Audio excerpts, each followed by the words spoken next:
Today's October 25th, 2003. Our lovely guest today is my mother-in-law, Gloria Ryan. And Gloria Rhodes Ryan was born in a little village of Lake Arthur, Louisiana. I call it God's country. I was the third child of Wallace Hall Rhodes and Kate Magnolia Showmaker. I had two brothers, older than I. Neil Cyril Rhodes, born in 1916, June 23rd, 1916, and Curtis, born March the 5th, 1920. I was born November 13th, 1924. And I was the baby of the family, and I was the baby of all. We lived in the house that I was born in. Go back. My father was a hunter, a trapper, and a fisherman. And back in those days, in the early teens in 1920, that was quite a lucrative business. But it was a tight business that one year it was feast and the next year it was famine, because the fur may not be good, the market may not be good. He shipped fur to Chicago and New York, also shipped fish, and there was no limits on anything. He could capture and catch whatever, however much. He would go out for 3 months at a time. He had a boat that he could live on for 3 months at a time. During trapping season, he knew all the bayous and all the canals, all the people up and down, all the way down below Lake Arthur. Originally, he was from Houma, Louisiana, and had lived that type of life with his father. He was one of 13 children, 12 boys and 1 girl. My grandfather's name was Leon Alexis Rhodes, and my grandmother on the Rhodes side was Mary Victoria Price.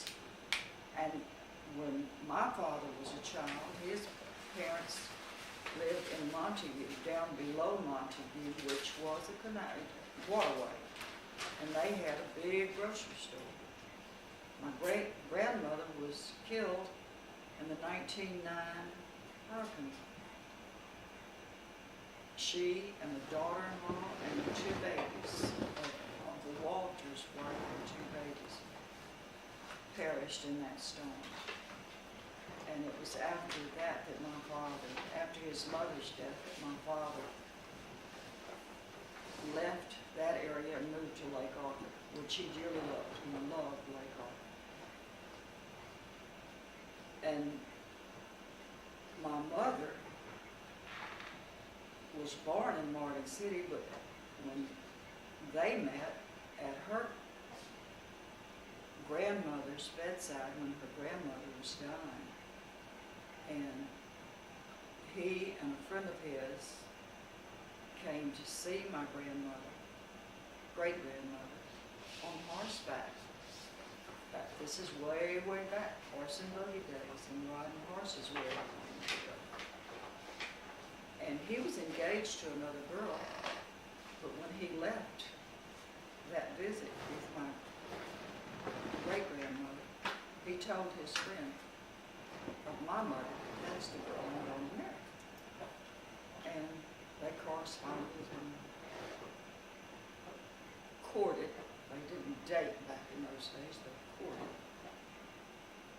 My mother was in New Orleans when the telephones became available. My Aunt Amanda told me he called her on the telephone and proposed marriage to her. But he was in Lake Arthur, she was in New Orleans, and would she meet him in Jennings? So she packed up. Of course, the answer was yes. And she packed up her belongings, got on a train, and came by train to Jennings. And he met her at the train. They went to the courthouse and were married. Which my mother was a very progressive lady for her day. And that's how their lives started together. Later on in their years, they did what they called back then, have the marriage blessed. But they remained faithful to the Catholic faith and raised us Catholic. And when we were little kiddos in Lake Arthur, our big thing was playing in the park, which is still the centerpiece of that little town. And we swam every day from May the 15th until about September the 15th was when they would stop us from swimming every day. Although my older brother Cyril swam every day of the year. And the big thing with Cyril and his friends was to see who would dive in off of the high dive in the swimming area of the lake on New Year's Eve. That's how they celebrated New Year's Eve, was diving into the water, cold water. I was born in 24. Of course, the Depression started, the crash started. The Depression started with the crash of 1929, the stock market crash. And that's when things spiraled downward, and nobody had much of anything. You know, you just lived, you lived. But you didn't feel sad, did you? Oh, Did you never feel like you were sad. doing We well? were so happy to be together. We were close-knit. We loved family. Yes, we had a lot of adversity. So nobody was really we depressed? had the attitude, get lemons, you make lemonade. And we made a lot of lemonade. Things got so tough, and my father was not doing well anymore with his business. And an uncle, my mother's brother who lived in Galveston, knew of a job in Galveston. So he came and got us, packed us up, and we moved to Galveston. Well, that was some more lemons. That didn't work out well either. And we had a tough couple of years in Galveston. And I would say that must have been probably 1931, 32, along in there, 33, somewhere along there. Cyril stayed in Jennings to go to school with his cousin Ray Hollis. Lived there for a year with them before he came to meet us. All this while my father was getting sick. He wasn't in good health. And he worked. He cut grass at a golf course. He met a man who wanted to build tourist courts out on the west end of Galveston Island, which was not protected by the seawall. And it seemed like the years that we lived there, a couple of years, whatever it was, I think it was about 2 years. It seemed like there was a hurricane every weekend. Oh, really, it just seemed like, you know. And one particular bad hurricane, I know we were living on off of 61st Street, which was near the end of the seawall, but down by the back bay of Galveston. And we had to be evacuated, and we spent a night in Fort Crockett while this storm raged. And I think that caused, I was a little child, but that caused my fear of hurricanes. And whenever there's one heading my way, I'm out of there, boy. Get out of Dodge. Anyway, this man, Cyril and Dad, helped erect and build these courts. And I think they were up a week or two, and a storm came through and demolished them all. I can't remember that man's name. I guess I was too little. So the man told my father, he said, whatever you can salvage there, you can have. Sell it, do what you want with it. You don't want it. You know, he'd lost his investment, and he just didn't want to have anything else to do with it. So Cyril, my brother, and my dad erected a couple of cabins on the beach for us to live in. And we moved out there, which I don't think that was such a good idea because of the storms. But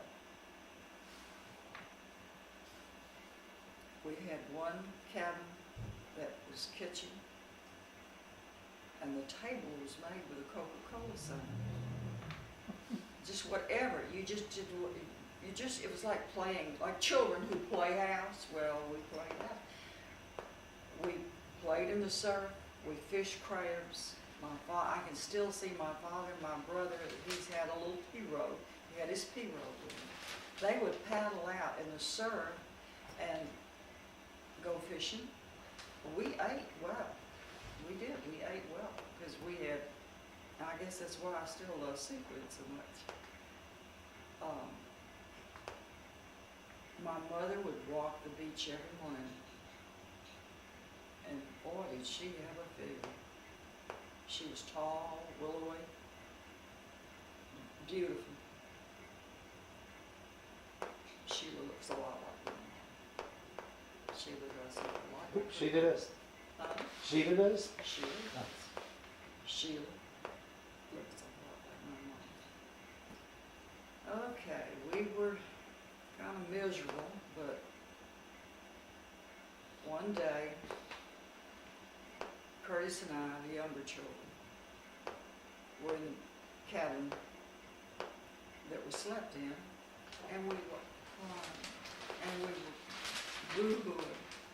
We wanted to go home. We wanted to go back to our father. We didn't know it, but my father was sitting in the kitchen cabin with my mother, and he was crying. And he said, what are we doing here? Why are we here? I want to go home. Cyril had acquired a little Model A Ford, the kind with the rumble seat. And my mother said, honey, you want to go home? Let's pack what we can and let's go home. They packed up that little Model A Ford, which I don't think they could get very much in it probably by our clothes. Tied the pirogue on the roof. Cyril drove, my mother in the middle, and my father was not feeling well at all. What do you have? My dad suffered from what was called, back then, Bright's disease. It's called polynephritis now. Kidney trouble, high blood pressure,